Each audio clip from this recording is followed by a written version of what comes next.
ओम नमः शिवाय दोस्तों, कैसे हैं आप सब। उम्मीद करती हूँ आप सब स्वस्थ और खुश होंगे। अब तक आपने शिव पुराण के 6 अध्याय सुन लिए हैं। अब हम शुरू करेंगे आज की इस वीडियो में अध्याय 7। आज की इस वीडियो में हम जानेंगे पार्वती का नामकरण और विद्याध्ययन, नारद का हिमवान के यहाँ जाना, पार्वती का हाथ देखकर भावी फल बताना और चिंतित हुए हिमवान को आश्वासन दे पार्वती का विवाह शिव जी के साथ करने का कहना और उनके संदेह का निवारण करना। तो आइए शुरू करते हैं आज की कथा शुरू करने से पहले आपसे अनुरोध है कि अगर आपको मेरी ये प्रस्तुति अच्छी लगे तो वीडियो को लाइक, शेयर, कमेंट जरूर करें और अगर आप चैनल पर नए हैं तो चैनल को सब्सक्राइब करना न भूलें। तो शुरू करते हैं शिव पुराण अध्याय 7। अध्याय शुरू करने से पहले कमेंट बॉक्स में हर हर महादेव जरूर लिखें। ब्रह्मा जी कहते हैं, हे नारद, मेना के सामने महातेजस्विनी कन्या लौकिक गति का आश्रय ले वह रोने लगी। उसका मनोहर रुदन सुनकर घर की सब स्त्रियां हर्ष से खिल उठी और बड़े वेग से प्रसन्नतापूर्वक वहां आ पहुंची। नील कमल दल के समान श्याम कांति वाली उस परम तेजस्विनी और मनोरम कन्या को देखकर गिरिराज हिमालय अतिशय आनंद में निमग्न हो गए। उसके बाद सुंदर मुहूर्त में मुनियों के साथ हिमवान ने अपनी पुत्री के काली आदि सुखदायक नाम रखे। देवी शिवा गिरिराज के भवन में दिनों दिन बढ़ने लगी, ठीक उसी तरह जैसे वर्षा के समय में गंगा जी की जलराशि और शरद ऋतु के शुक्ल पक्ष में चांद की चांदनी बढ़ती है। सुशीलता आदि गुणों से युक्त तथा बंधुजनों की प्यारी उस कन्या को कुटुंब के लोग अपने कुल के अनुरूप पार्वती नाम से पुकारने लगे। माता ने कालिका को उमा कहकर तप करने से रोका था। मुने इसलिए वह सुंदर मुख वाली गिरिराज नंदिनी आगे चलकर लोक में उमा के नाम से विख्यात हो गई। नारद, इसके बाद जब विद्या के उपदेश का समय आया तब शिवा देवी अपने चित्त को एकाग्र करके बड़ी प्रसन्नता के साथ श्रेष्ठ गुरु से विद्या सीखने लगी। पूर्व जन्म की सारी विद्याएं उन्हें उसी तरह प्राप्त हो गई जैसे शरतों काल में हंसों की पात अपने आप सड़क के तट पर पहुंच जाती है और रात्रि में अपना प्रकाश अपने आप ही महाऔषधियों को प्राप्त हो जाता है। हे मुने, इस प्रकार मैंने शिवा की किसी एक लीला का ही वर्णन किया है। अब अन्य लीला का वर्णन करूंगा, सुनो। एक समय की बात है, तुम भगवान शिव की प्रेरणा से प्रसन्नतापूर्वक हिमाचल के घर गए। मुने, तुम शिव तत्व के ज्ञाता और उनकी लीला के जानकारों में श्रेष्ठ हो। हे नारद, गिरिराज हिमालय ने तुम्हें घर पर आया देखकर प्रणाम करके तुम्हारी पूजा की और अपनी पुत्री को बुलाकर उससे तुम्हारे चरणों में प्रणाम करवाया। हे मुनीश्वर, फिर स्वयं ही तुम्हें नमस्कार करके हिमाचल अपने सौभाग्य की सराहना की और अत्यंत मस्तक झुका हाथ जोड़कर तुमसे कहा, हे मुनि नारद, हे ब्रह्मपुत्रों में श्रेष्ठ ज्ञानवान प्रभो, आप सर्वज्ञ हैं और आप कृपा पूर्वक दूसरों के उपकार में लगे रहते हैं। मेरी पुत्री की जन्म कुंडली में जो गुण दोष हो उसे बताइए। मेरी बेटी किसकी सौभाग्यवती प्रिय पत्नी बनेगी। ब्रह्मा जी कहते हैं, हे मुनि श्रेष्ठ, तुम बातचीत में कुशल और कौतुकी तो हो ही। गिरिराज हिमालय के ऐसा कहने पर तुमने कालिका का हाथ देखा और उसके संपूर्ण अंगों पर विशेष रूप से दृष्टिपात करके हिमालय से इस प्रकार कहना आरंभ किया, शैलराज और मेना, आपकी यह पुत्री चंद्रमा की आदि कला के समान बढ़ी है। समस्त शुभ लक्षण इसके अंगों की शोभा बढ़ाते हैं। यह अपने पति के लिए अत्यंत सुखदायिनी होगी और माता पिता की कीर्ति भी बढ़ाएगी। संसार के समस्त नारियों में यह परम साध्वी और सब जनों को सदा महान आनंद देने वाली होगी। हे गिरिराज, तुम्हारी पुत्री के हाथों में सबसे उत्तम लक्षण ही विद्यमान है। केवल एक रेखा विलक्षण है, उसका यथार्थ फल सुनो। इसे ऐसा पति प्राप्त होगा जो योगी, नंग धड़ंग रहने वाला, निर्गुण और निष्काम होगा। उसके न माँ होगी न बाप होगा। उसे मान सम्मान का भी कोई ख्याल नहीं होगा और वह सदा अमंगल वेश धारण करेगा। ब्रह्मा जी कहते हैं, नारद, तुम्हारी इस बात को सुन और सत्य मानकर मेना और हिमाचल दोनों पति पत्नी बड़े दुखी हो गए।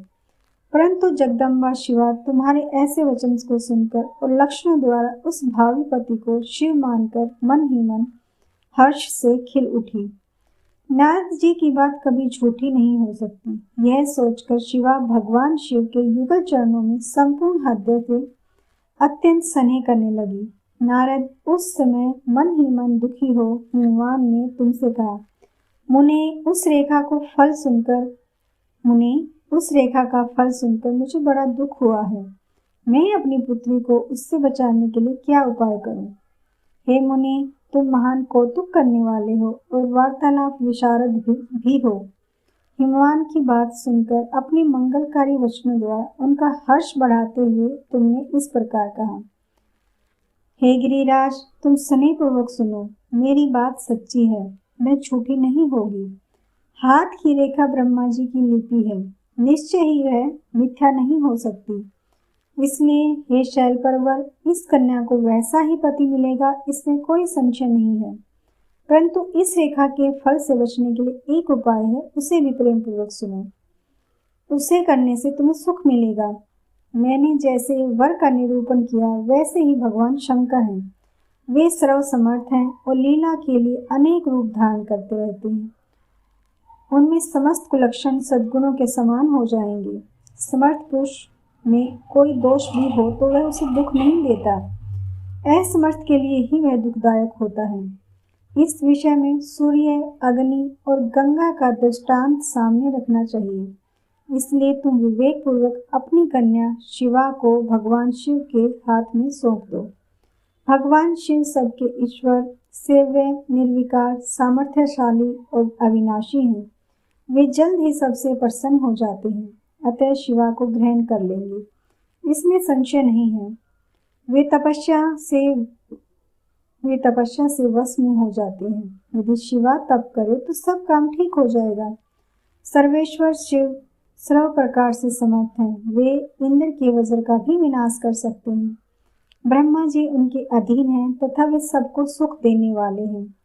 पार्वती भगवान शंकर की प्यारी पत्नी होगी। वह सदा रुद्रदेव के अनुकूल रहेगी, क्योंकि यह महासाध्वी और उत्तम व्रत का पालन करने वाली है तथा माता पिता के सुख को बढ़ाने वाली है। यह तपस्या करके भगवान शिव के मन को अपने वश में कर लेगी और वे भगवान भी इसके सिवा किसी दूसरी स्त्री से विवाह नहीं करेंगे। इन दोनों का प्रेम एक दूसरे के अनुरूप है। वैसा उच्च कोटि का प्रेम न तो किसी का हुआ है और न इस समय है और न ही आगे होगा। हे गिरि श्रेष्ठ, इन्हीं देवताओं के कार्य करने हैं।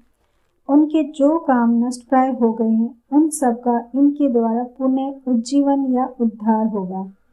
हे अद्रिराज, आपकी कन्या को पाकर ही भगवान अर्धनारीश्वर कहलाएंगे। इन दोनों का पुनः हर्षपूर्वक मिलन होगा।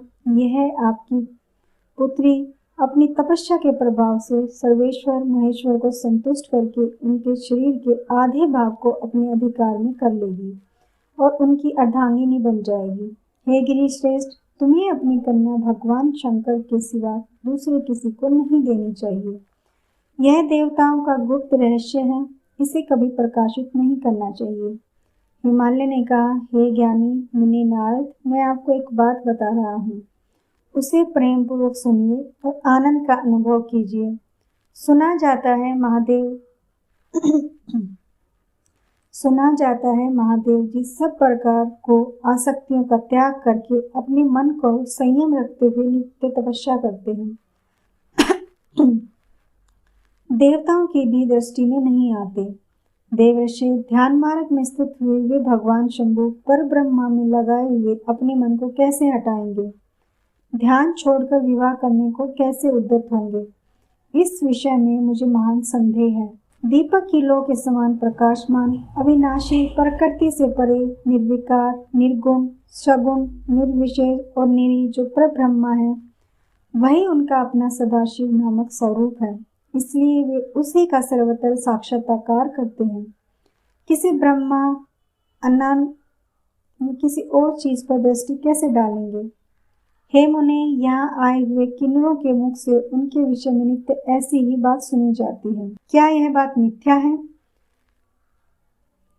और यह बात भी सुनने में आती है कि भगवान हर ने पूर्व काल में सती के समक्ष एक प्रतिज्ञा की थी। उन्होंने कहा था, दक्ष कुमारी प्यारी सती, मैं तुम्हारे सिवा दूसरी किसी स्त्री का अपनी पत्नी बनाने के लिए न वरण करूंगा न ग्रहण करूंगा। यह मैं तुमसे सत्य कहता हूँ। इस प्रकार सती के साथ उन्होंने पहले ही प्रतिज्ञा कर ली है। अब सती के मर जाने पर वे दूसरी किसी स्त्री को कैसे ग्रहण करेंगे? यह सुनकर नारद ने कहा, हे महामते, गिरिराज, इस विषय में तुम्हें चिंता नहीं करनी चाहिए। तुम्हारी यह पुत्री काली ही पूर्व काल में दक्ष कन्या सती हुई थी। उस समय इसी का सदा सर्व मंगलदायी नाम सती था। वे सती दक्ष कन्या होकर रुद्र की प्यारी बनी हुई थी। उन्होंने पिता के यज्ञ में अनादर पाकर तथा भगवान शंकर का अपमान होता देखकर क्रोधपूर्वक अपने शरीर को त्याग दिया था। वे ही सती फिर तुम्हारे घर में उत्पन्न हुई है। हे गिरिराज, तुम्हारी पुत्री साक्षात जगदम्बा शिवा है। यह पार्वती भगवान हर की पत्नी होगी, इसमें कोई संशय नहीं है। हे नारद, ये सब बातें तुमने हिमवान को विस्तार पूर्वक बताई। पार्वती का यह पूरा रूप और चित्र प्रीति को बढ़ाने वाला है। काली के उस संपूर्ण पूर्व के वृत्तांत को तुम्हारे मुख से सुनकर हिमवान अपनी पत्नी और पुत्र के साथ संदेह रहित हो गए। इसी तरह तुम्हारे मुख से अपनी उस पूर्व कथा को सुनकर काली ने लज्जा के मारे मस्तक झुका लिया और उनके मुख पर मंद मुस्कान की प्रभा फैल गई। हे गिरिराज, हिमालय पार्वती के उस चित्र को सुनकर उसके माथे पर हाथ फेरने लगे और मस्तक मूंदकर उसे अपने आसन के पास ही बिठा लिया।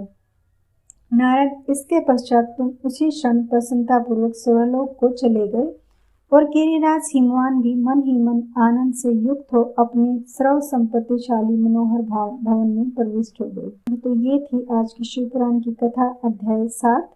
उम्मीद है आपको ये प्रस्तुति अच्छी लगी होगी। धन्यवाद।